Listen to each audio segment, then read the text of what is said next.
Like we said, we're going to be having Heath Perdue versus Andrew Tenjum. Andrew Tenjum, the first seed, will be choosing to play first, I assume.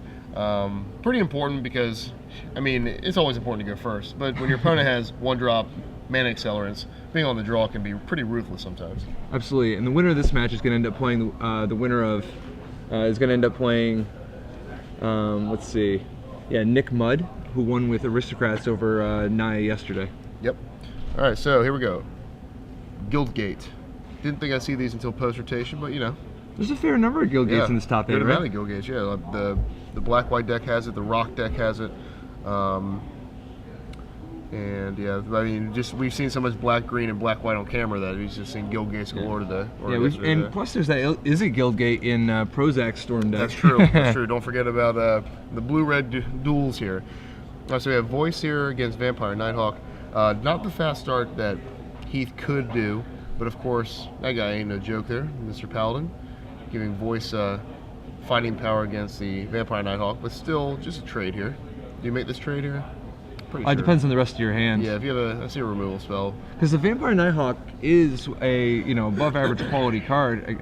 It's possible that he just wants to deal with the Paladin and just have the Nighthawk holding down the fort. Yeah, also reasonable. Yeah. So he's going to take the damage. He's going to go to 16. It's not like the Vampire Nighthawk can't replenish the life lost there.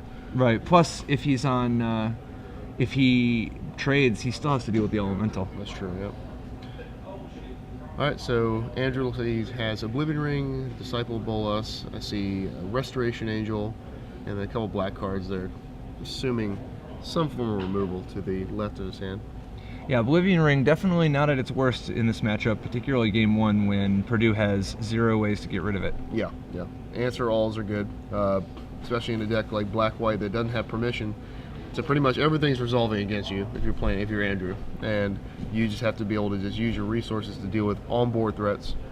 It's not like we have Thought Siege yet, right? Once you get that, a deck like this might even be enhanced further, right?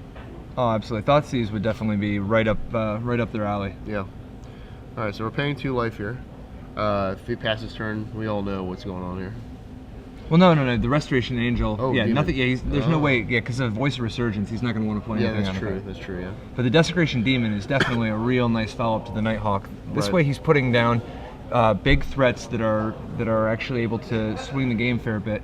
Yeah. Vampire Nighthawk attacking and effectively blocking at the same time, and the Desecration Demon being so big that Heath Perdue can't really move forward with any kind of attack. But if you start sacrificing creatures already, Yeah. then he's going to just fall further behind. Yeah, I think if he has another Voice, this would be a decent attack here. You could play Voice, sack it. So he's going to have Garrett here. Oh, this is a supply of food for the Desecration Demon. Definitely, yeah. I wonder if he's. I mean, I think you make token here, and then do you pass turn? I'm not sure. I kind of want to just attack. If you make a token, tapping the Desecration Demon and getting in there for 8 is a pretty big gain. Now you do then have to sacrifice the Voice on your opponent's turn in order to tap the Demon again. But maybe you just want to bash as hard as you can. Yeah. That said, I mean, obviously there's a lot of merit to just waiting and having a bigger board position. Right, yeah. And he's going to do that. And I like this play too, because Andrew does play Mutilate, and you just can't sit around with a bunch of 2/2s. Because he can Mutilate for 3 already. And Mutilate for 3 here saves his Demon like we mentioned yesterday. You know, it's like Wrath, everything but this monster in play. Yeah, now the players have each other's deck lists, so he knows that he's up against 2 Mutilates main deck and 1 in the sideboard. It's interesting, Black, just as they're about to game Thoughtseize, and loses Mutilate. Yep. Loses a fair amount right now. And it looks like he actually has one, so this is going to be... This is definitely everything that Tenjum was hoping to see, you know? Right, Curve, some interaction. Especially if Heath sacks his Voice here, he's just going to get, you know, laid out. So, decision time. If you sack Voice here, which, I mean, I don't think it's the worst play in the world, you're going to get, this Mutilate's going to be real bad. Now, the good news is Perdue will at least get to keep his Garruk. Right. Oh, he did not sack anything, so he's trading Garruk to keep his Voice in play.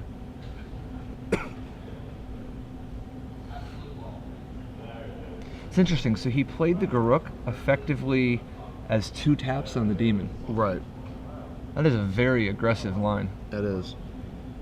completely understandable if he has a second Garrick. That'd be pretty okay to burn one. Because Andrew's at 10. So he just can't go, you know, willy-nilly here. Because Silverblade Paladin, we've seen, just dishes out just tons of damage. So he chooses the voice. It's the lesser threat, but it's the much harder one to get rid of for him. Right, exactly. And he has the Mutilate in his hand, so he can obviously plan around to get rid of the Silverblade Paladin. And he feels safe because he has Vampire Nighthawk. At worst, he can chump block here. Or not chump block, he can trade with the Silverblade Paladin. Yeah, he knows he's not against any kind of crazy rink or shenanigans. Right, yeah. So this is a pretty safe line he's taking. It seems like he's playing a nice conservative controlling game here, you know? Yeah. Whereas Perdue was trying to just go all in to make it, you know, a much sharper game. Andrew is reacting appropriately and making plays that seem like they're the slightly less powerful, but the safer, just to make sure that he doesn't get blown out. Right. You know, very smart play by Tenjum. Yep. All right, here it is. That's a good one. I haven't seen a lot of play with Archangel, so when I do see it, it throws me for a loop here because it just has so many powerful interactions in game, and it just makes like your creatures go from like C rated to A rated like in one attack. So now Silverblade Paladin decides to stay home. He could have got the traded for the Nighthawk, but then he doesn't really get anywhere with the Archangel. Whereas if he just waits, the Archangel's threatening to make the Paladin so big that it can actually break through as well. Right. Bad news for Heath is that he's playing against a deck just with so much removal. I mean, 2 Victim, 1 Ultimate Price, 2 Tragic Slip, 2 Oblivion Ring, 2 Mutilate, 2 Liliana, 2 Doomblade. Every card in his deck kills something. Yeah, I mean, this is exactly what Tenjum wanted. He wanted a nice mix. He wanted a good curve, so he had a couple threats. He wanted a variety of removal spells, and he's even got that Mutilate in the bag. Yeah, so it's not going to end well for Heath this game. And I think another reason is he's pretty flooded. Kept kind of a slower hand, so that's pretty much a good indicator of why he tried to go all in with the Garrick. The weaker your hands are, the weaker your board state is. When you're an aggressive player, you're just like, oh, I just need to try to go for it. You know, I can't sit this draw-go game with my opponent here. So Demon's coming in for 7. Heath is... So Tenjum's got a couple options here. He's got Restoration Angel, in case he wants to try to make a play with that. But he's also got the conservative, just, you know, Victim and Knight, the Archangel. I'm pretty sure he's just going to pass turn because his opponent doesn't really have a way to save his Archangel, so he can just do it at instant speed. Or he's actually, this is fine too because he's gonna draw a land. We'll draw 7. He's gonna draw a land. Wow, this is a pretty big game right here. Yeah, I mean, this puts Andrew's life total up to a nice conservative amount. Right. But the only thing that can go wrong is if he doesn't hit any kind of a land to Victim. But even in such a spot, he still has a Nighthawk and a Disciple to protect him. Right, he drew a plethora of land. Yeah, it looks like he drew everything. Like I think he's going to very quickly put this one away. Right, yeah. This makes his life total, I believe, 17? Should be 17, yeah. Okay, so he's going to discard here unless he's going to discard 1, I think. Better to discard the land. You don't need all that. Then just tap out. Let him. Yeah, right. Because and it looks like he is at 15 from there was an earlier shock. But yeah, I mean, once you have these many resources, you don't need that extra land in your hand. Absolutely not. As much as you'd like to just blow him out in combat with a Doomblade or a Victim of Night. Now it's such an advantage, knowing that Perdue does not have access to anything that can save his creature from a Doomblade. Whether it's a Restoration Angel or a Ready Willing or anything like that. He doesn't have any of those in the main deck. Yeah, he is at Victim here of the spells of Andrew. Just can't really interact too much, so that's another reason why we saw the aggressive Garrick play. He really wants to go to sideboard, I think. He has a bunch of spells here that'll help him after board. But game 1, like you said, he needed that 1 drop and then the smite or something quick.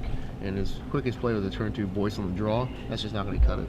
Now here, Perdue knows that he's almost surely a goner. However, there's nothing he can really do besides just go for it. Right. You know, his hope is that if he doesn't block the Archangel, but he blocks the Paladin, then the Archangel having double strike causes the Paladin to go up to a 3/3 first. Right. And looking at Heath's hand, he had Garrick. He had a few things he could have done prior to combat, but I think I would have played Garrick and then fight the Nighthawk pre-combat. Well, it still doesn't work though, because the instant speed, I mean it does if you let the Archangel live, but... Yeah. Alright, so Tristani is in play. He had a few creatures he could have played, so we're going to go with a refilling of the board. Tristani is historically good against other decks. This deck, not so much. Yeah, this is not its best matchup. No, it has such a big toughness that can block most aggressive 3/3s on the draw or on the board, like flip up boards, etc. in the red-green decks. And then when you untap with it, you're just gaining, a ridiculous amount of life.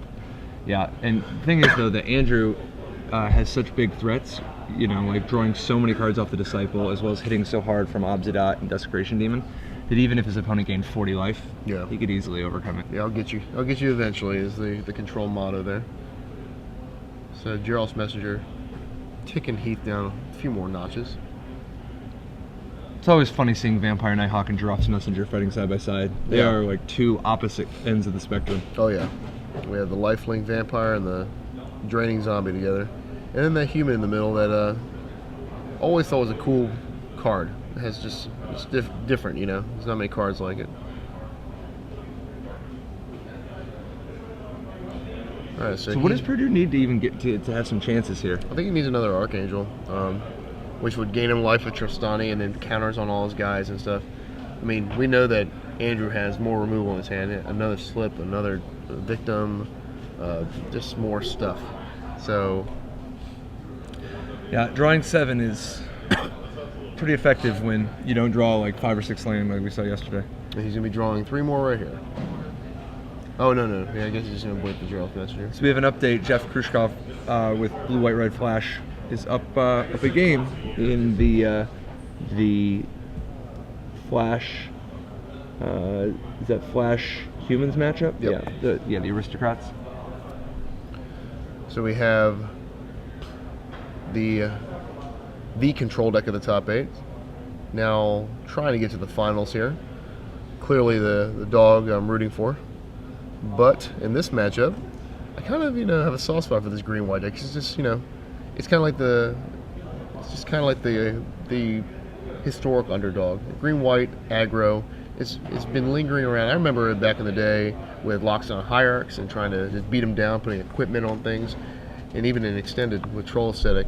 It just never had that tournament victory that I can remember. I'm sure you go back much longer than me, but I don't remember. Yeah, I think the last real big green-white victory was Katsuhiro Mori winning the 2006 World Championships with Gazi Glare. Oh yeah, Gazi Glare. And then I guess Astral Slide. Or 2005, yeah. Was it Astral Slide? Was 2007 for Slide? But that was with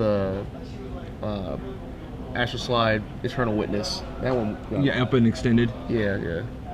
Yeah, the Gazi Glare deck was a pretty nice one, but yeah, since then, I mean, there's certainly been some green-white decks off and on, Oh, it was Worlds. Julian Naughton won with Slide, didn't he?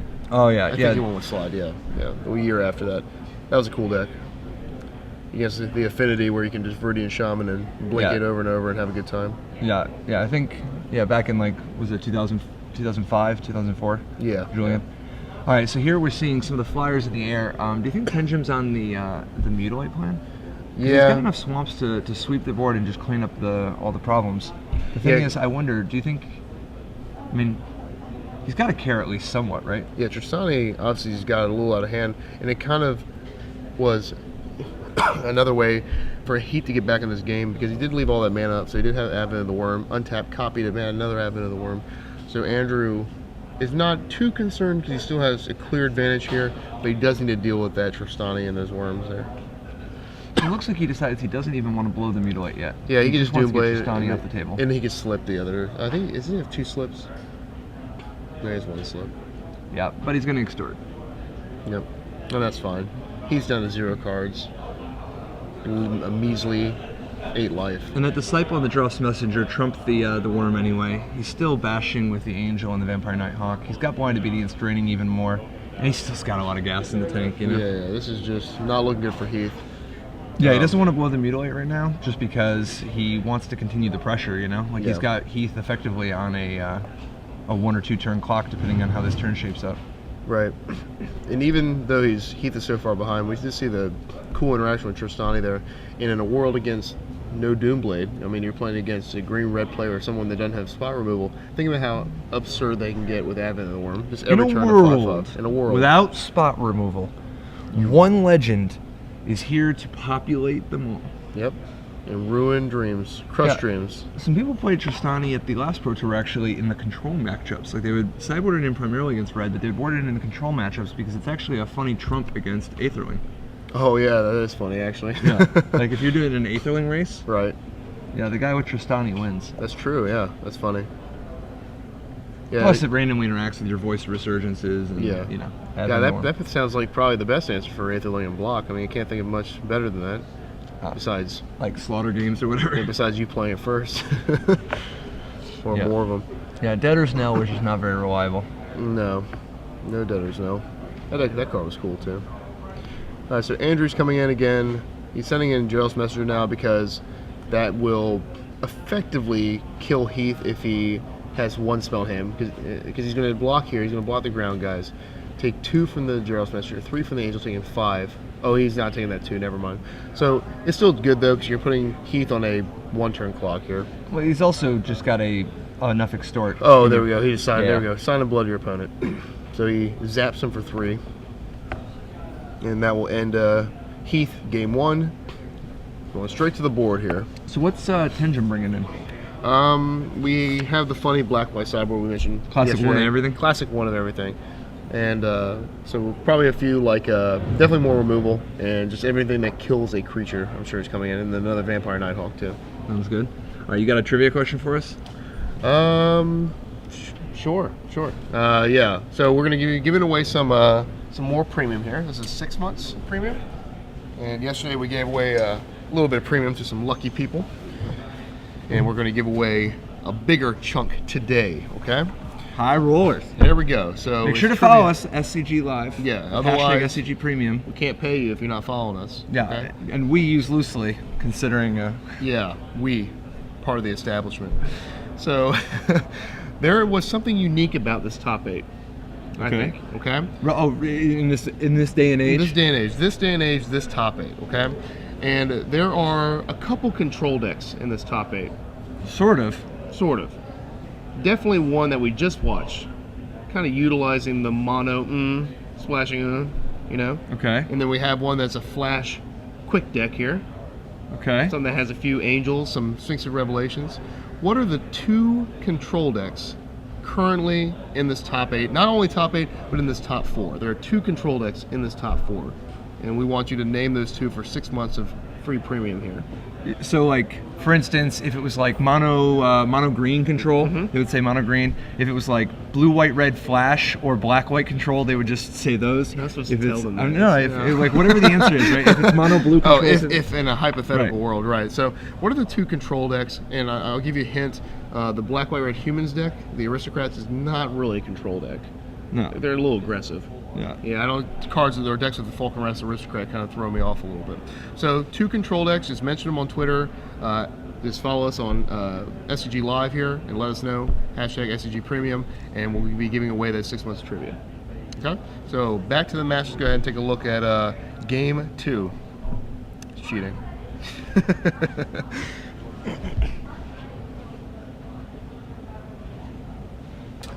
All right. So game 2. Yeah, it looks like Heath on the Perdue, play. Yeah, Purdue's going to bring in. He doesn't have a ton. I think he's going to bring in Fiend Hunter. He may. Although actually no, Fiend Hunter is just too unreliable because of the sheer volume of creature kill Andrew has. Right.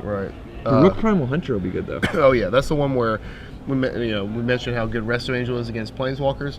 Garrett Primal Hunter can withstand a hit from a Resto Angel, so I definitely like it better than the Relentless. And then Celestial Charm, or Celestia's Charm's got to be good, right? Oh yeah. That's Yeah, what the kills, ability to hit yeah. Obsidat or Desecration Demon. Right, and plus you're occasionally going to either make a token or just get a +2/+2. I think it has a lot of upside here and no downside.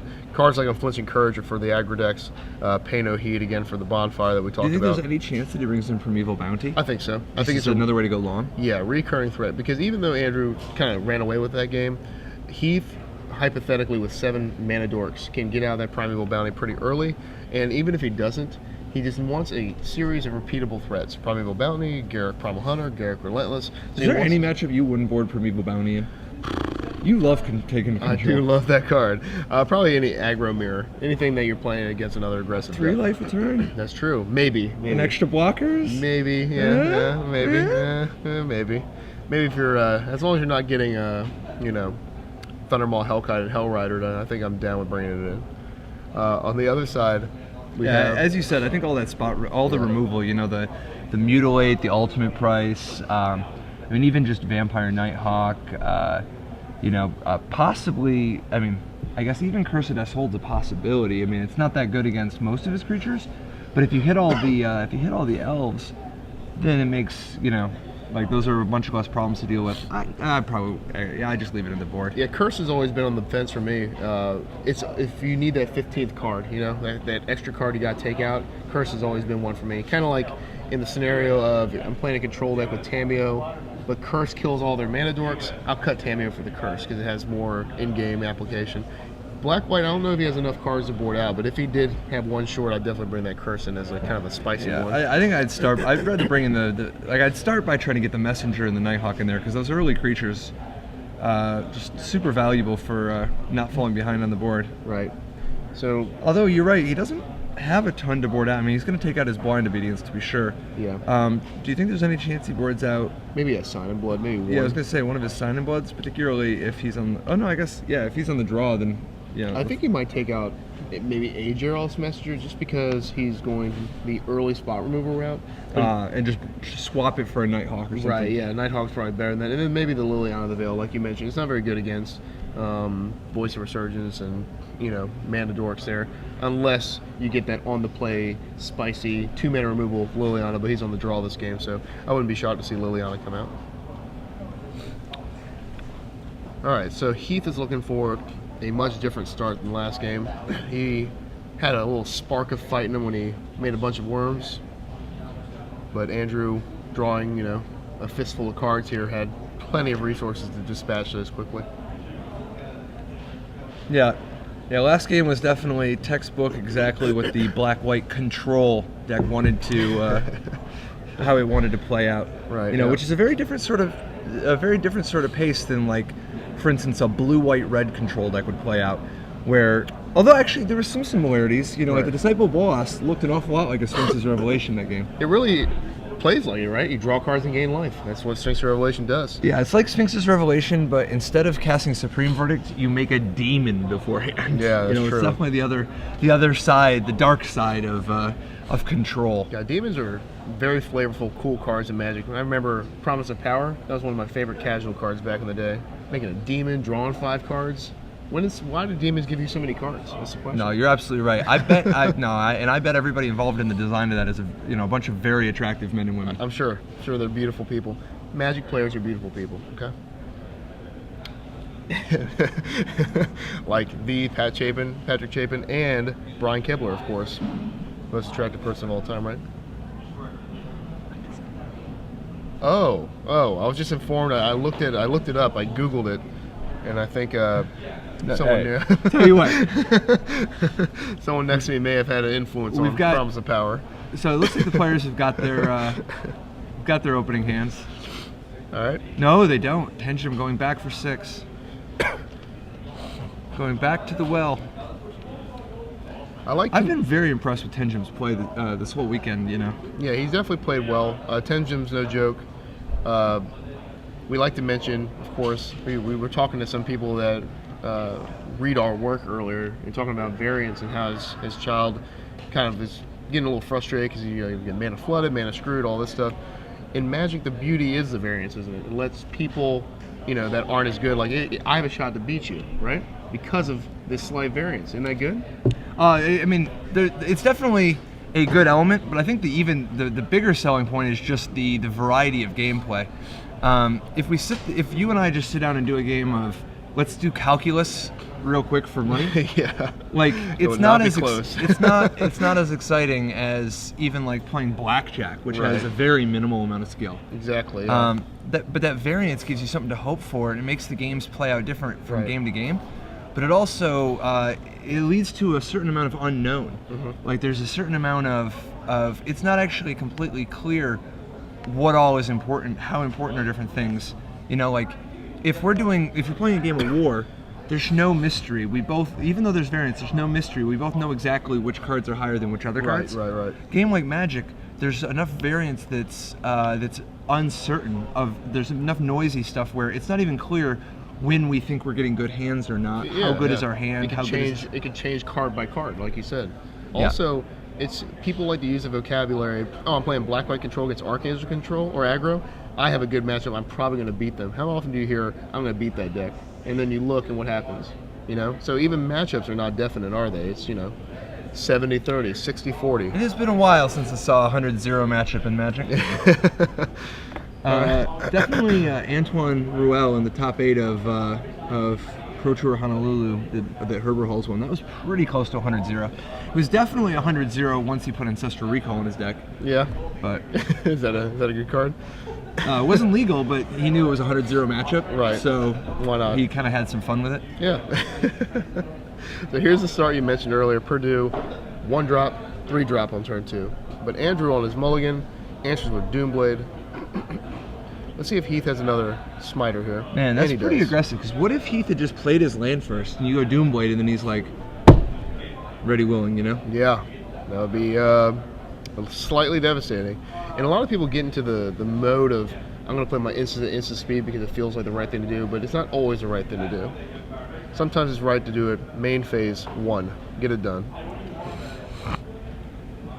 Oblivion Ring, taking out the smiter, taking advantage of the fact that he knows that Perdue has 0 answers to Oblivion Ring anywhere in his 75. Looking at Andrew's hand, he does not have another land, and he has Gerald's Messenger in hand, so he's going to need to. And here's an example of why I think Gerald's Messenger is kind of weak in this matchup, because Heath on the play, your turn 3 play cannot be a tapped 3-2. You cannot be the aggressor on the draw with this deck against even a halfway optimal Perdue start. Because obviously turn 2 Voice of Resurgence is not optimal. Demon, however... Demon definitely a very solid turn 4 play. Right. Particularly after removal spell on 2, removal spell on 3. Right. Let's see if he has a Celestial Charm here. If he does, this will be a pretty easy charm and attack here. Yeah, this is exactly what Andrew wants. Is as long as this demon lives, he's in pretty good shape. And I see... Desecration Demon, quite possibly, first of all, probably the best black creature in the format. And we were hearing people suggesting that it might be the best creature in the format, but I personally got to give that title to Restoration Angel. The only other real candidate in my eyes is like maybe, I don't know, Voice of Resurgence or Olivia Valdarin. Yeah, I think all those maybe cards Scavenging Ooze. all those cards are better than Desecration Demon. Desecration Demon has been doing work, but it's obviously in a very specific deck. I don't think it's hard to compare it to, like you said, Restoration Angel or even Thraktos, things that transcend archetypes that go into all of them. So Nick Mudd taking game 2 against Khrushchev with let's see, that's victory for, or I guess tying it up for 1-1 between Aristocrats and Blue-White-Red Control or Flash. Blue-White Flash, yeah. Sorry, it's close, Oh. So Trostani do you think the Trostani here is gonna? If it lives, that's a way to feed the demon forever and gain tons of life, right? From my memory here, I don't think Andrew has a removal spell, and if he doesn't, this is going to be a disaster. Because those elementals are going to get out of hand, to say the least. So Andrew has a Sign in Blood, a Gerald's Messenger, and a blank. I didn't see the last card. Yeah, Gerald's Messenger, you're right. It doesn't seem like there's just any convenient time for him to play at this game, but what he really needs... So he has Obsid up, but he doesn't have the mana for it, so he's desperate. He's just going to have to Sign in Blood, right? Yeah, he's going to Sign in Blood and hope to hit, or move spell. It has to be a Doomblade. Ultimate Price will not do it. Slip might be good enough, because he has the demon, which can turn on Morbid pretty easily. Oh, and he hits the Doomblade. And the land he needed. There we go. The perfect 2 cards. That was literally the 2 perfect cards for Andrew. Yeah, so now he can actually bring him right back into this. Play the land, Doomblade, and Slip, and then just clear the board for the most part. So what do you have a Slip? He has a Slip too, I think, right? Wow. No, he drew a land. Yeah, no. I had Slip on the brain as a possible out, but so Doomblade hitting Trostani, which his Nighthawk is his last card. Okay. Yeah, I I actually kind of like declaring my attack first, see what he does. Right. Definitely don't attack here. You're at 14. Hit your opponent's at 25. Just hang back. Let him sack guys if he wants to. Particularly, he's even gaining more life from that Scavenging Ooze. You gotta quiet this game down a little bit. He's even got Obsidat still in the tank. Oh. If he had one more land, this could get slightly out of hand. Right now, it's just the Ooze pumping all of his guys, but I think he's land lists at this point. So I think we're going to go to combat, and then I think we're just going to pass turn here. Okay, so what do you think about the Pilgrim, not sacking the Pilgrim to get in there for 6? I like it. I think waiting till next turn is probably right. Andrew, I think Heath can safely say Andrew did not have either A, the removal spell when he signed in blood, or B, the another, at least a second removal spell, because I don't think he would put him on that. So if you don't have 2 removal spells, you can wait 1 turn and then really hurt Andrew on this big swing with the Archangel involved. So Demon obviously taking a little bit of time. You have to stop during every combat step. It's kind of fun, I think. Like you said, it opens up different lines for your opponent to make mistakes. It's just, you know, do you want to sack something? When's the right time to do it? Should I attack with it? Should I not? You know. So it looks like Perdue has access to an Advent of the Worm, which could surprise pump the Elemental in combat, but not by enough to kill the Demon. Right. The bigger game is the Scavenging Ooze's ability to pump everything. Yeah, I'm pretty sure you're okay with Vampire Nighthawk killing one of your guys here, and I think you sack that Pilgrim and then get in there with the team. Float a mana if you want. You can play Advent pre-combat. What's the other card in his hand is a question. I think it's another Archangel.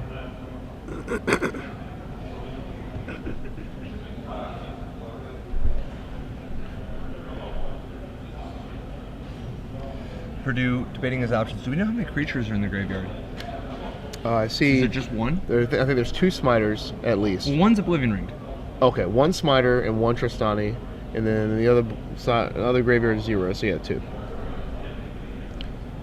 Oh, he's gonna say go. So he's gonna. See, but counting the Pilgrim, you could have had 3 pumps there. Yeah, I think he's gonna just Advent, activate Scavenging Ooze, untap, activate Scavenging Ooze, get in there for an absurd amount of damage. And just maybe he's figuring he's going to be able to grow out of the range of Mutilate, so he might as well just go big. Yeah, I mean, doesn't really change much. It pretty much gave Andrew 1 more turn to draw a removal spell, and if Andrew did, we could see Archangel dispatched and then back control in his court here, but Andrew did not draw a removal spell.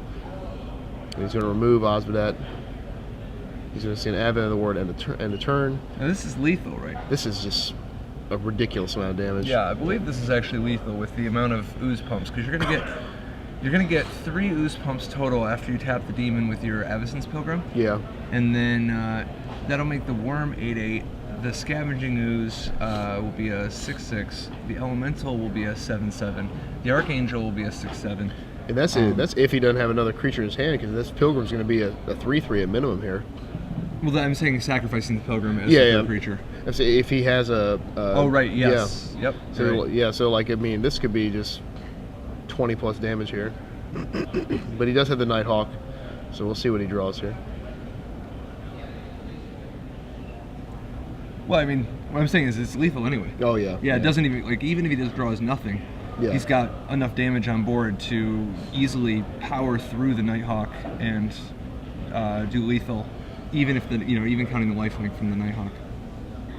All right, let's see if Heath ends up with the same solution, same verdict as you, and kills his opponent right here. That was another Archangel in his hand. Yeah, he does need to just see that he has if he sees the play of sack the Pilgrim. Oh, he's gonna play a second Archangel here. Nope, Garrett. All right, so he doesn't need to do that. Now I don't think it's lethal. Yeah, I don't. Yeah. Yeah, this is not lethal now. He's gonna draw a million cards here. So likes to play with his food. It's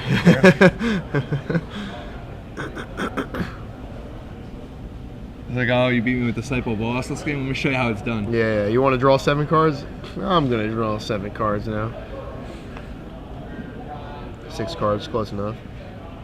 Alright, so Heath elects not to slay his opponent this turn. Gives him a shot, but you know what? I don't know if there's any outs. I mean, what's Tenjum hoping to do? Yeah, even killing the Archangel would be way too late. Let's see how much damage this is anyway. So he's going to remove the last one, sack the Pilgrim.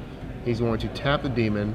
Vampire Nighthawk will block the largest creature, which would be the Elemental. No, probably the Scavenging Ooze. So he blocks Scavenging Ooze and takes 7, 8, 9, 10, 11, 14 plus the elemental. 15, 16, 17, 18. Oh, he's still dead.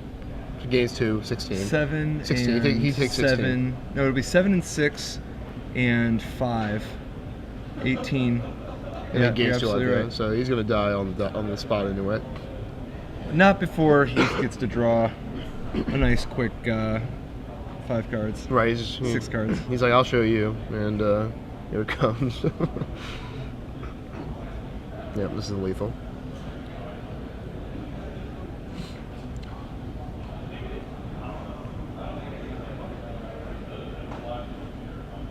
Yep, blocks the ooze, takes 16. So we're gonna go into a game 3. Heath Perdue tying it up with his Green-White Archangel Thune deck.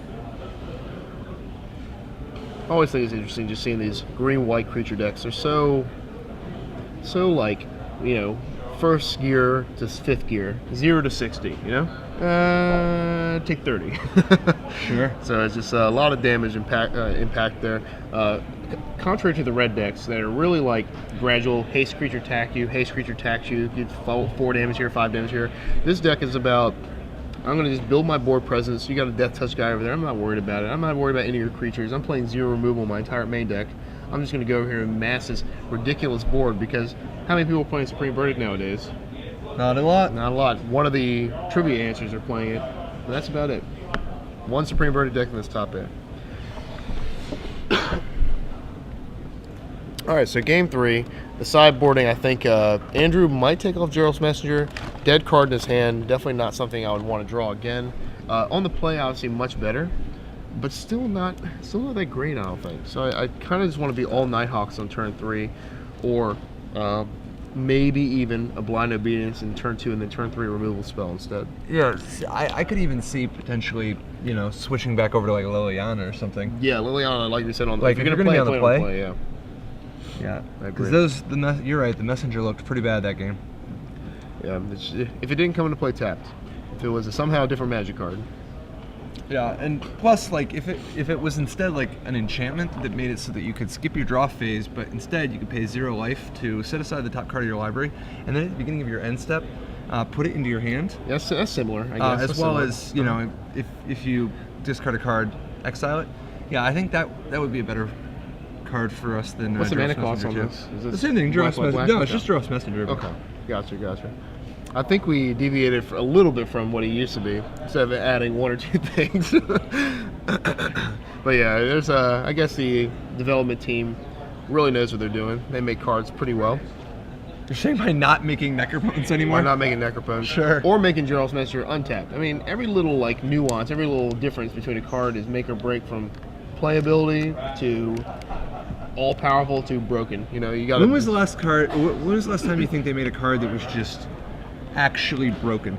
Like, just completely broken, needed to be banned, just had a, you know, problematic impact on the game? Probably Jason Mind Sculptor. It's probably the last one. I mean, I liked it. Well, then again, you know, I was usually the deliverer of Jace, not the receiver. A lot of people said Jace wasn't that bad, though, because they had Valakut and it wasn't really a bad matchup for them, they say. I'm going to But, go with yeah. Preordain. Preordain? Oh, that card's awful. No, just if we just look at which cards got banned. Like, Preordain is the card that has most recently been printed that has been banned, am I right? Not in standard, though. We're talking about... I didn't say standard. Oh, okay. I guess we'll go... A card so powerful it has to be banned. All right, let's go with like artifact, banned in artifact Vintage or lands. Legacy. Let's go with artifact That's lands. a powerful. Like, no, but artifact lands are much older. Yeah. Preordain, that card's barely even playable. So let's go to game 3 here. Let's take a look. That should have been the trivia question.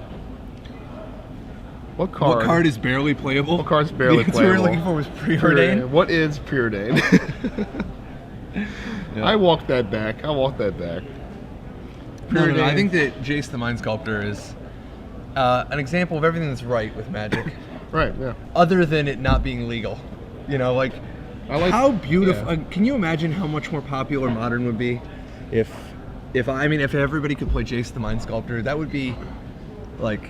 I think that might destroy the format, but you know, kind of remember Standard when people had it was like 32-man PTQs and stuff in Roanoke. I remember going there in 5 rounds. I mean, I know what you're saying, but I know that worldwide, when Jace the Mind Sculptor was legal, tournament attendance was doing pretty good for a while.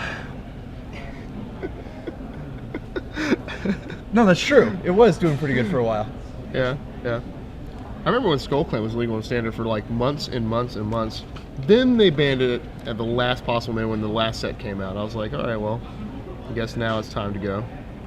Wasn't Skull Clamp only legal for like 3 months? It was legal for for the full set. It was legal for the full set. No, because it came out in the second set. Well, I played at regionals, and then it was legal at the nationals after regionals. And then when the last set came out with Eternal Witness, they banned it that set. It like became banned as the Eternal Witness set came out. I only remember it because I remember having to play 4 Viridian Shaman and 4 Oxidize in my main deck. So I mean, Skull Clamp was like one of the hallmark Dark Steel cards, which was the second set in Mirrodin block back in, was that 2003?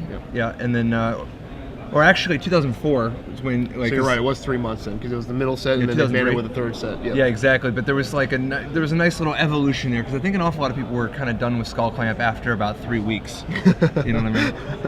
Remember, Elfin Nail became the best deck with the Skull Clamp. That's the only time I ever saw on a Wizards of the Coast, like on their webpage, an article that was previewing a card, and the preview article said this card is going to be banned. Which is a questionable marketing technique, but I remember in Limited. I mean, Flores is not wrong. No, that card. All right, so it looks like Andrew is at 6. Now he's on his way to 5. Oh no, we saw him do well with the Mold 6 last game, even though he lost. He still put up a good fight. Yesterday we saw him on a mold of 5 come back to win. Yeah. With triple. Oh no, he ended up losing that game, but he established control just barely, and then ended up losing on life total. But the triple sign in blood helps a lot because when you're on that mold of 5, there's nothing you want more than some sign in bloods. That's true. Other than maybe your opponent to miss their second land drop because they were greedy. Greedy green-white player. We'll see. There's a few hands that Andrew can beat on a 5, but like we mentioned earlier. Magic's a beautiful thing. You can look at your opening hand and say, oh, this looks real good. Heath does, and then all of a sudden, Andrew draws the right series of cards and can come back from a What do you think is the greediest green-white player? Greediest green-white player? Yes, there's like Brian Kibler. There's Craig Wesco. There's a lot of green-white players in this world. Like, who's the greediest green-white? Because the problem is that when I think of anybody I think of that plays green-white that's like known for green-white, they usually strike me as people who are very rational about their risks they're taking in terms, at least in Magic, as opposed to like, out at the bar Friday night. But when you're like just talking about green-white index, I think Craig Wesco, Brian Kibler are both known for building very sturdy, reliable decks. Right. I'm wondering, who builds the greediest green-white? The first one that comes to my mind is Eric Lauer and Randy Bueller, who played a green-white Oath of Druids deck back in the mid-90s. They were playing green-white control back in an era before people played, non-blue control decks like that. Yeah. And all they wanted to do was Archangel people over and over again. Actual Archangel. Oh, the Vigilance actual Archangel. Yeah. Oh, that's fun. Well, with Sylvan Library as their Necro.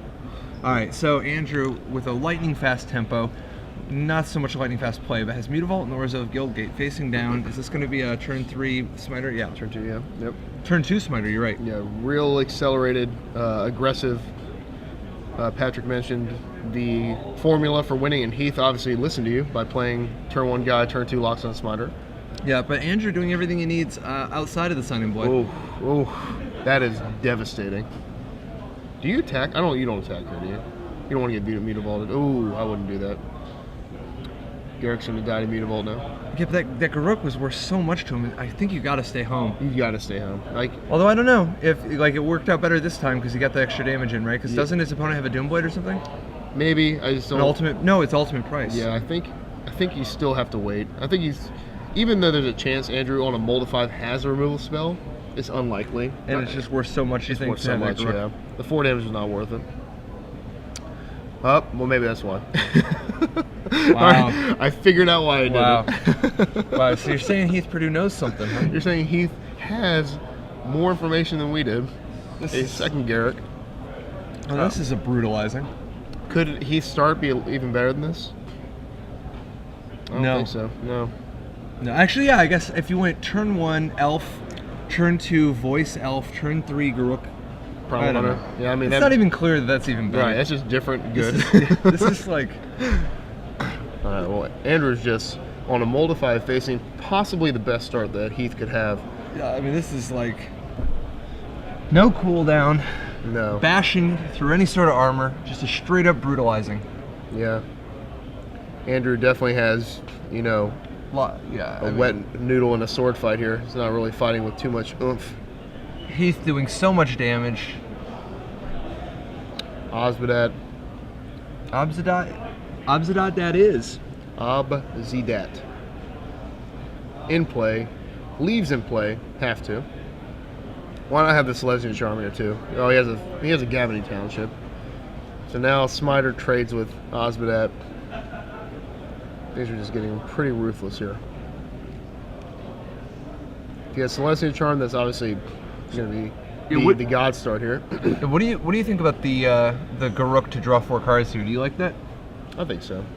I I mean, obviously the alternative is just making more beasts, but I think you draw 4 cards here. yeah, it feels like why not just give yourself advantage, a big advantage on yet another axis. Right. He could also play the Gavany Township pump and then draw 5 cards. I don't know if that's worth it or not. But he's just going to draw 4, I think. Yeah, it feels like you just want to have all your mana, so that with all these new cards you draw, you can get busy like it's a Burger King bathroom.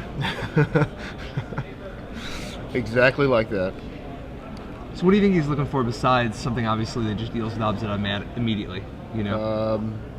I don't know. Is this the enchantment we're talking about? Yep. Primeval Bounty. Yep. Primeval Bounty. Yeah, here he is giving himself an advantage on yet another metric. You know, like he just wants to have advantages every different angle he can, so that he can defeat any possible counterplay from Tenjum. Right. So he actually has 2 planeswalkers in play. Effectively, one who's indestructible. Yeah.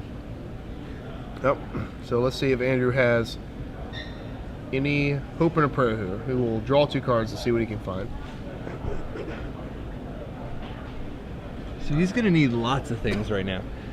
If he has 2 removal, so at least if he has a removal spell, he can kill the Smiter. If he has a removal spell, he can kill the Smiter and attack with the Mutavault and Obzidat to kill Garuk. Yeah. But it looks like he's... Alright, well, no, this works, right? Like, this is a mutilate for 4? This is actually really good. Yeah, because this, and he even does exactly 1 damage to finish off Garuk. Oh, wow. That's a game changer, right? Yeah. That's probably the best mutilate I've ever seen. That's the best mutilate I've ever seen. So at this point, Perdue has a little bit of an advantage, but he just, I think he was feeling a lot more comfortable 15 seconds ago. He was. I think that Heath is still a little too far ahead for Andrew, but the only reason I say that is I see a Township and then at least 6 spells in his hand. So against Andrew's 2, but let's see if he can come back here. So we're going to see 3 threes left and right. Yeah, he's going to play another voice here. And then I think he might have a Pilgrim. Then he has an Ooze. So then he's going to play a land here and then an Ooze. And he's just going to have another full board. And even if Andrew somehow manages to mutilate again, he's going to be facing down just a plethora of voice tokens. Yeah, 2 elementals plus on Heath's turn, he'll play another creature, get another beast, and just bash. Right. He might not even play the Ooze here to play around another mutilate, which is fine. I think that's just an absurd amount of damage. I wouldn't mind him saying go here. Yeah, particularly since, like, in this spot, with the Gavany Township, he's got way more than lethal. Yeah. Andrew... happy about that mutilate. Couldn't have been a better turn for him, but he's just drawing all those cards off Garruk, having the start that he had, and of course a Primeval Bounty, which is probably better than any Planeswalker in his deck when you have a full grip here. It's just going to be pretty rough for Andrew. Now Heath does need to make sure that he can power through this Obzidat, even if there's a removal spell. And besides, this board is big enough. If we can get Primeval Bounty on screen, it's a card that a lot of people probably haven't played too much with. The life changes is obviously because he plays land, the bottom mode there. The middle one, he can actually pump creatures with counters. Yeah, like add them to the Worm as a surprise, like pump spell in combat. Yep. And in the first ability, that's how we're getting our beast tokens here. Pretty much, it's all the modes that you would ever want from a Planeswalker: life gain, creature advantage, and then pumping. Yeah. Fate Seal, Brainstorm, Unsummon Guys, an ultimate they never survive. Like every ability I How want. much would that enchantment have to cost? 5 and a green. A Jason Mind Sculptor enchantment for 5 and a green. Oh no! Oh, I thought you know that Oh enchantment. no. The Mind Sculptor on enchantment. Oh. Like whenever you play a land, brainstorm. Whenever you cast a creature, unsummon, something like that. Seems pretty good with an explorer or two. You know, Yeah. 2 explorers would be super good with brainstorm. That's every true. time. 2 explorers especially. I like to explore. All right, Andrew facing down just a Just bashing? He's a nightmare. He's bashing. Restoration 8. Oh no, this is why. Nice. All right, so it looks like humans has defeated. Aristocrat. Yeah, the aristocrat humans. Yep, black, white, red humans, aristocrats, Act 3, defeating blue, white, red flash. It's got to be Act 4 at this point. Sure. Because I think Act 3 was some junk. Okay, so we have a lot of acts here. Defeating blue, white, red control. Yep, and there goes the last good guy in the top 4. Has been slain. The last good guy. Oh, I'm sorry. I thought you were still rooting You're for. right. I'm rooting for Andrew. Just kidding. Maybe this game is just looking a little grim for me. Come on, Andrew. You can do it. I got faith in you. I wish he had Sphinx or Revelation instead. All these good guys. I think you just got a predilection for the control deck. Maybe. You got to go back to your roots, man. I know you're green-white on the inside. Thank you. Back when I was 14, 15, absolutely. I was stomping people to death. So Tenjum actually now has, enough cards that he could potentially mount a real comeback. I mean, I don't think he's out of this yet. Yeah, definitely not out of it. Heath playing a little bit conservatively last turn to play around Mutilate. I still like that play, but obviously he would have had a much more hefty board presence. But this is still not bad. So we still have a game here. I think it's just a no-brainer. Send in all the boys. Andrew, I think he had a Doomblade, but hopefully it's a Mutilate to go with it, because right now his best bet here is a Doomblade, Voice. Probably not at instant speed because it's a voice. Well, this is why. He's going to Doomblade the Voice and then block the other voice and then be able to Mutilate if he has like 7 swamps out, which I think he does. Yeah, but then you know that he's not going to commit anything else to the board. Right, yeah. So I think he's probably not going to Doomblade yet. He'd rather just Doomblade on the end step, so that Heath commits a little bit more to the board. Just block the voice. And most likely, honestly, what Heath will do is just pump with the township, so it won't matter anyway. So. Right, yeah. But definitely plan B or plan A has to be in effect there. We need another Mutilate, or this is going to be... And you might go ahead and just Doomblade the other voice if Heath actually pumps with the township, Yeah, I like that, because once he taps out for the township, he's not committing anymore at this point, I don't think. He might though. We'll see. The thing you got to watch out for is that Heath has access to Ready Willing. I guess Ready Willing won't stop Mutilate. Right. How big is that Mutilate? Is it for 5? I think there's 2 Godless Shrines. So that's for 5, yes. Yeah, so all you really need to watch out for is instant speed spells because of their ability to put +3/+3 counter. Right. Celestial Charm would obviously save these guys pretty It easily. would actually save 2 guys. Alright, how big are these elementals? I don't think they're going to be big enough to survive the 5 Mutilate. Well, particularly not when they... I think they're exactly 5/5s after this voice does. Yep. So exactly 5/5s. So Mutilate will work here if he has it.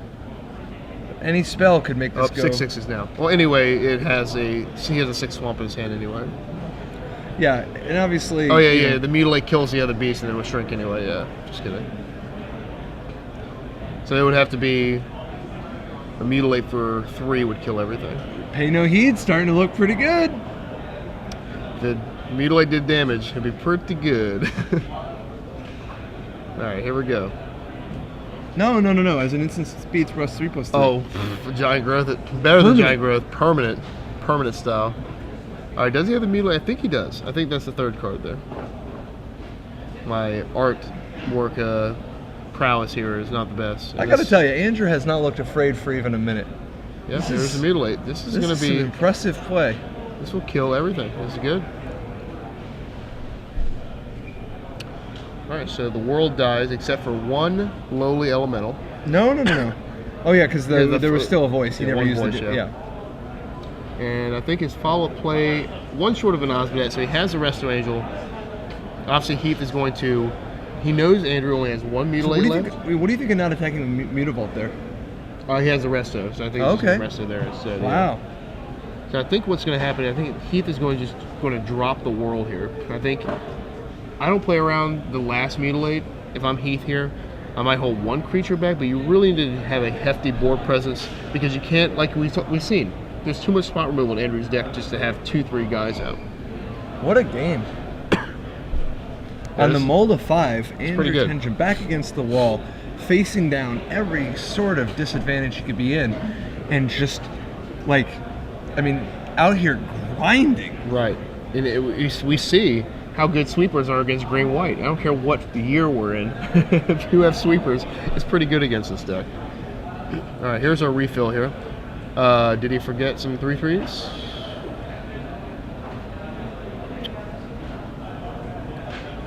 Did he forget the 3/3 is the question. He did forget 2 3/3s. Oh no. And that's particularly devastating because now his elemental's a 3/3 instead of a 5/5, so that the Restoration Angel is going to eat it. Well, he can make a bigger. Yeah, you're right. But even so, that's just. Oh, here he is. Yeah, his hand's shaking a little bit, moving his primeval. It's a little jarring. I mean, he thought he was, he was already looking at that seat in the finals. Yeah, in poker, he feels like the check mark was by his name here. To give you a little terminology, there's no way to lose unless I fold.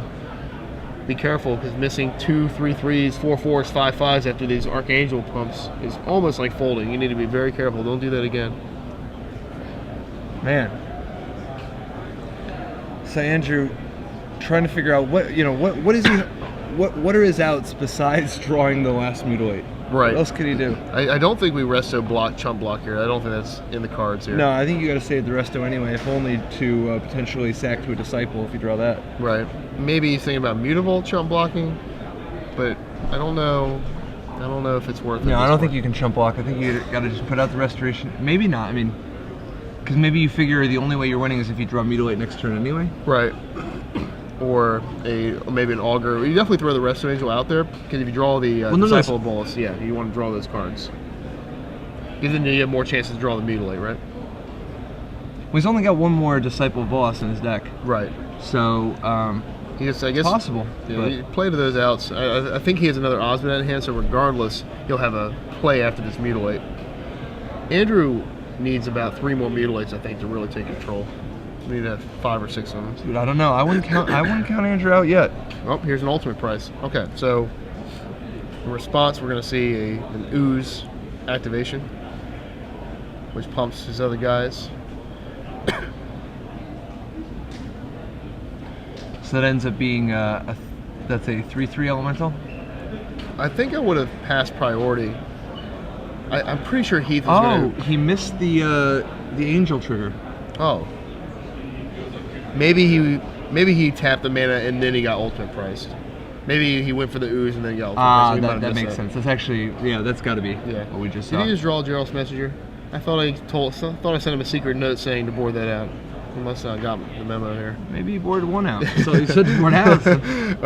Game 1, I boarded 1 out. Game 2, after seeing how bad it was, I'm like, oh, take them guys out of here. All right, here we're going to see Abzadat. Yeah.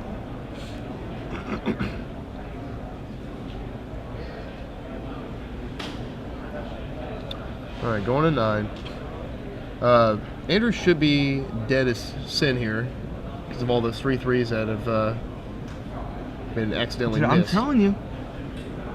telling you, Andrew is not willing to lose a match this tournament. No, he's not. I don't think he's stoppable. He might have on the mold of 5. His opponent there. Dude, he was on the mold of 5, facing down a Garruk, a Primeval Bounty, tons of different creatures, lots of life, very little life of his own, very little life of his own. He was getting dominated on like 5 different metrics, and he has just been cool, calm, patiently calculating what lines of play does he need to give himself the best chances. I mean, sometimes you're like, well, there's nothing I can do unless my opponent misses something. Yeah. Play to my outs. Yeah, I mean, this is an epic struggle on Andrew's part. This is. Sometimes and he's still behind the gun. I mean, he's looking down a couple of creatures, lots of mana, including a township, a Primeval Bounty, more threats in Perdue's hand. I mean, it is shocking how big of a hole he has been in and how much he's trying to climb out of it. Yeah, Perdue, he's still got a ways to go. Yeah, Perdue loses us somehow. This is gonna. No. I mean, there's a lot of things that could go wrong. I mean, at this point. If he does lose this, though, this is gonna be a hard pill to swallow. Well, but that's the thing. You can't count your chickens before they hatch. Right. You know? Yeah. That's what. And that's why it looks like Perdue's slowing down a little bit. He's trying to be very, very careful. He realizes at this point nothing is a given. No, definitely not. Do you hold the last scavenging ooze in your hand, and he is not going to hold it, but do you hold it and just use what's on board to win, or do we just say, forget it, I'm going for it, play everything? I think it's the difference between killing making Obsidat chump block or not. Yeah. I think if I was him, I think I would play the ooze, because it makes your elemental a 5/5 and then a 6/6 with the Gavany Township, but he's not. He's going to trade elemental for Osmond. I do not like this. I do not like this. How big is that ooze? It's a 3/3. No. How big, like potentially? Like how big can it get? So it can eat. Let's see. We're seeing a Disciple. We're seeing Obsidat. We're seeing Archangel, Voice. Basically, just the limit of how much green mana he has. Right. I'm pretty sure it's not. I don't think there's 6 guys. There might be. Oh, you're right. I think he might have. Well, he has the Mutavault, so he gets chump out the ooze. So what's going to happen here is going to activate Mutavault, block the ooze, and then throw Osmond in front of the elemental and trade. And then now all Andrew's looking at is an ooze he has to deal with and a couple other guys. If he played the other ooze in his hand, then that ooze would be a 6/6, almost impossible for Andrew to kill. Although I don't know, the next ooze is going to be a pretty big game too. Yeah, he has gas later. I kind of like just. There's no way that Andrew blocks the ooze with the Obsidat and then just doesn't block the elemental, is there? And keeps the Mutavault? I would not like that at all. I don't know. Or he does have Restoration Angel, so he could potentially. Right. Yeah, absolutely. And Yeah. the Restoration Angel blinks the Obsidat. Yeah, keeps it. After Perdue uses all his mana to pump the ooze. And then you've got the graveyard emptied quite a bit. You've got the ooze bigger with all the counters located on one threat so that a single removal spell can deal with that particular ooze. And then you actually drain him again with the Obsidat and you get to keep it so that you have like a big board presence of your own. The only negative would be facing down that elemental. But I don't think that's a bad line either. I think he wants to get rid of. I think we're on the. I know I only have 1 Mutilate left, but I know I have tons of spot removal left. And let's just start picking off creatures while I can. Because remember, Heath only has 1 card left in hand, so Andrew is probably pretty excited to even be here. He's happy to be here, I think. I don't know. Andrew's not looking to lose any matches. Yeah, Andrew's happy to be here. He didn't hungry. block the ooze though. He's hungry. So I guess. I don't think he has enough mana open. I don't think he has 5 more lands to kill Andrew, so he's safe here. Yeah, he's got 3 more land, so he can potentially bring the ooze up to a 6/6, I believe. Or is that a 7/7? Yeah, you can bring the ooze up to a 7/7 if he really wants to. I think that's the play. I don't think bluffing with mana open is going to help him here. And I think playing the ooze now, the one in his hand, it would be a mistake. I think if you were going to play, you should have played a pre-combat. And he is going to let damage resolve. Wow, so do you think Andrew was just like call on the whether or not you use more counters? I mean, it seems a little wild using Restoration Angel, or not using Restoration Angel on Obsidat there. Oh, and Andrew doesn't play Restoration Angel in his hand. I guess he's still praying for the Sign in Blood to result, and they just drew a Mutilate. If this is a Mutilate, does it kill the ooze? 4, 7, 7, 1, 2. Yes, it does if he has a swamp. A 7 powered Mutilate. 1, 2, 3, 4, 5, 6, 7. 6 swamps. There's a Disciple Bolas. Sure would be nice to have that Obsidat in play right now. Yeah, that would have this. Think about that, man. Or at least the Restoration Angel could have been in play as well, and he could have sacked that. I don't think there's a. I think Andrew should have definitely played the Restoration Angel. They're not going to do any good in his hand. He had 4 mana open at the end of turn. Gives him lots of different options here. Because if he played the Restoration Angel, he would actually have mana to also Mutilate with the Disciple. Oh, he's 1 short. Never mind. He'd be 1 short. No, because he wouldn't have to Sign in Blood there. Alright, so I think he's going to. I think he's dead. Yeah, I mean, it's been a hell of a run. It has. But I think we've come to the end of the road for Andrew. Yeah. Took a calculated risk on that with that not playing the Angel for the Obsidat. Right. But I think this time it has come back to bite him. Right. And worst case scenario, if he would have played the Restoration Angel there, he could have untapped. He had 7 mana. He could play Augur, or the Disciple. I keep saying Augur. Disciple of Bolus, and then have possibly draw 4th land, Mutilate, and be able to go land, Mutilate, wipe the board. But we know now that that is not in the cards. Andrew's going to represent removal and things, but you know what green-white says to people threatening removal? I don't care. I'm going to just do this. I'm just going to turn my guy sideways, ask you if you're dead or not. So we've come to the end. There's no justice in this world. The road. No justice in this world. Dude, you know, Ben Stark was playing poker this past week and actually ended up stacking one of the guys from Boyz II Men. Really? Yeah. How funny is that? That is real funny. Yeah. Is it okay on air if I mention that I went to the Boyz II Men concert that was in my area? Is that okay? Yeah. If you think it's interesting, absolutely. Yeah, I did go. I'm not. I'm not ashamed to say it. No, I love Boyz II Men, man. Yeah, Boyz II Men's good. So Heath Perdue defeating Andrew Tenjum 2-1 in a super exciting final game. That was a hell of a match. It was. You know, for a mold of 5, it's especially the first Mutilate. Man, that was an exciting Mutilate. Yeah. That was I don't know what for 1 it was. It feels like it was a 15 for 1, but I think it was more like a 6 for 1 or 7 for 1. Just a very powerful Mutilate, and he got to even keep his demon, or Osmonet, excuse me. So he got to keep the creature through it, and that's pretty exciting. So we have a finals matchup between